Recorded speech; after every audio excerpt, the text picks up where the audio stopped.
Welcome the eternal message. God is trying to tell you something today, not tomorrow, not someday. Today. In this moment, in T-Sprit, in this season you are living through right now, you did not arrive here by accident. You did not press play by accident. You did not carry all of these questions in your heart by accident. You have been sensing that something is changing.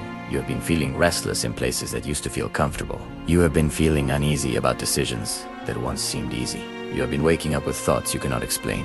You have been noticing that certain doors keep closing while others keep appearing in unexpected ways. And somewhere, deep inside, you have been wondering, God, are you trying to tell me something? Mito Dei. Yes, God is trying to tell you something today. The problem is not that God has stopped speaking. The problem is that life has become so loud that his voice is often drowned out by our fears, our schedules, our disappointments, and our endless need to understand everything before we trust him. God rarely shouts over the noise. More often, he invites us into stillness. He invites us into surrender. He invites us into a place where our hearts become quiet enough to hear what he has been saying all along. Psalm 46:10 says, "Be still and know that I am God." Be still. That is not just a suggestion. It is an invitation. It is an invitation to stop running for a moment. Stop striving for a moment.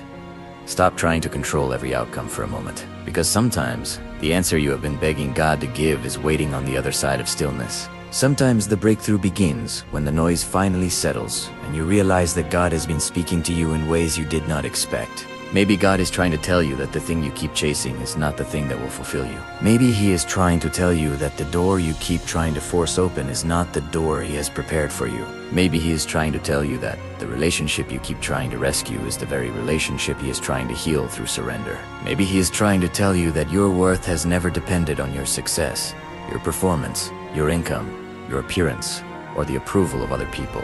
Maybe he is trying to tell you that you have been carrying a burden that he never asked you to carry. Matthew 11:28 says, "Come to me, all who labor and are heavy laden, and I will give you rest." Listen carefully to that promise. Jesus does not say, "Come to me after you have everything together." He says, "Come to me when you are weary. Come to me when you are overwhelmed.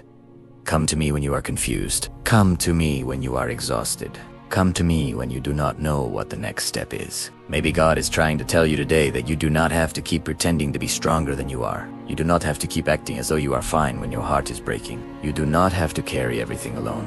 You have been asking God for clarity, but he may first be inviting you into trust. Proverbs 3:5-6 says, "Trust in the Lord with all your heart, and do not lean on your own understanding. In all your ways acknowledge him, and he will make straight your paths." Do not lean on your own understanding. That means there will be moments when the path makes no sense. There will be seasons when the delay feels unfair. There will be days when the closed door feels permanent. But God is not asking you to understand everything. He's asking you to trust him while he leads you through what you cannot yet understand. Think about Samuel. 1 Samuel 3 tells us that Samuel heard his name being called, but he did not recognize the voice of the Lord.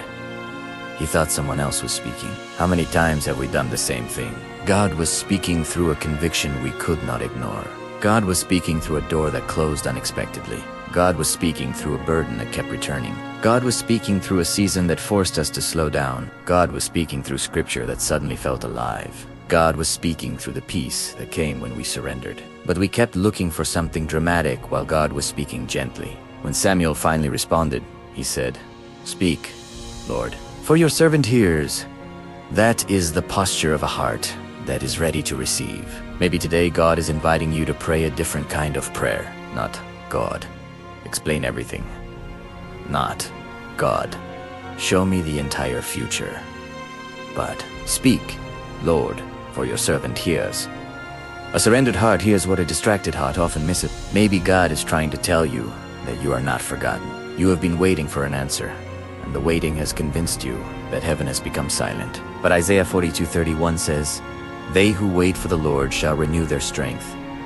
Waiting is not proof that God has abandoned you. Waiting is often the place where God strengthens you. Waiting is often where character is formed, faith is deepened, and dependence on God becomes real. The delay you have been calling punishment may actually be preparation. Think about Joseph. He received a dream from God, and then everything seemed to move in the opposite direction. Betrayal, slavery, false accusation, prison. If Joseph had judged God by his circumstances, he would have concluded that the dream was over. But Genesis 39 repeats a powerful truth. The Lord was with Joseph. God was with him in the pit. God was with him in slavery. God was with him in prison. The prison was not proof that God had stopped speaking. The prison was preparation for a palace. Maybe God is trying to tell you that your current season is not the end of the story. Maybe God is trying to tell you that fear has been making decisions that faith should be making. Fear tells you that it is too late. Fear tells you that you have failed too many times. Fear tells you that nothing will ever change. Fear tells you that the future is closed. But 2 Timothy 1-7 says, "For God gave us a spirit, not of fear, but of power and love and self-control." Fear is loud, but it is not the voice of your shepherd. The shepherd speaks peace. The shepherd speaks truth. The shepherd leads you beside still waters, even when the world around you feels chaotic. You have been carrying questions that keep you awake at night. What if this never changes? What if I lose what I love? What if I make the wrong decision? What if I am not enough? What if I am already too late? God may be trying to tell you that your future is safer in His hands than it has ever been in yours. Psalm 121-4 says, "He who keeps Israel will neither slumber nor sleep." The one who watches over your life never falls asleep. He is watching over your family. He is watching over your future. He is watching over the opportunities you cannot yet see. He is watching over the prayers you forgot you prayed. You do not have to stay awake trying to be your own protector. God is already keeping watch. Maybe God is trying to tell you to let go of what you cannot control.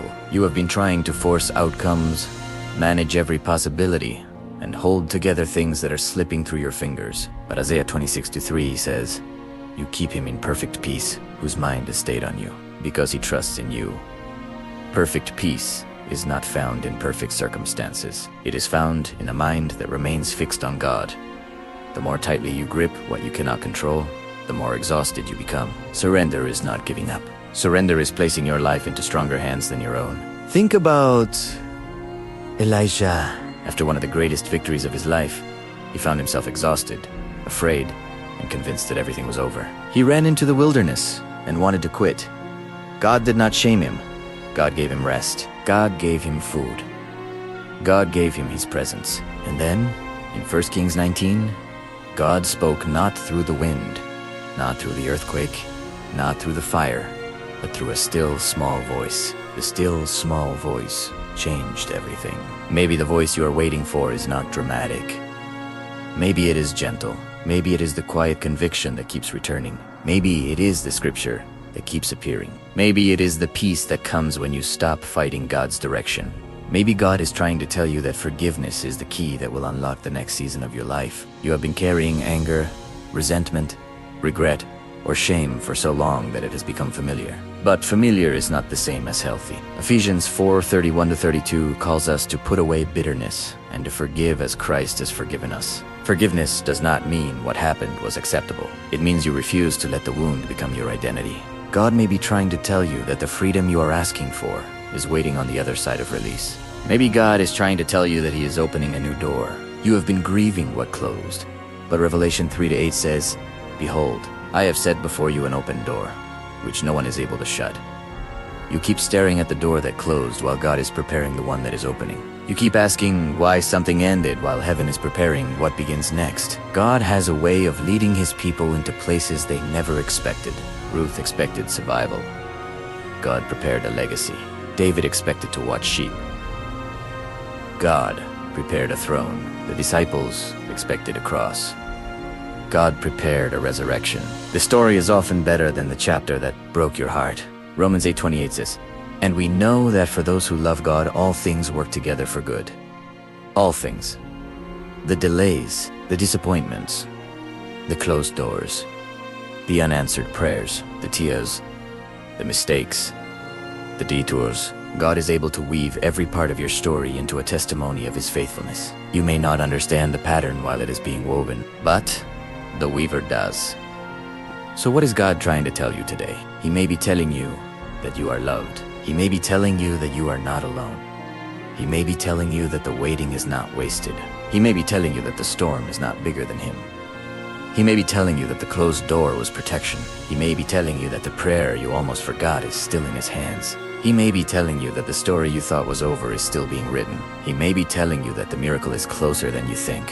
Do not ignore the gentle whisper because you were expecting thunder. Do not miss the quiet direction because you were waiting for a dramatic sign. Do not dismiss the scripture that keeps returning to your heart. Do not ignore the peace that comes when you surrender. God is trying to tell you something today. So, breathe. Slow down.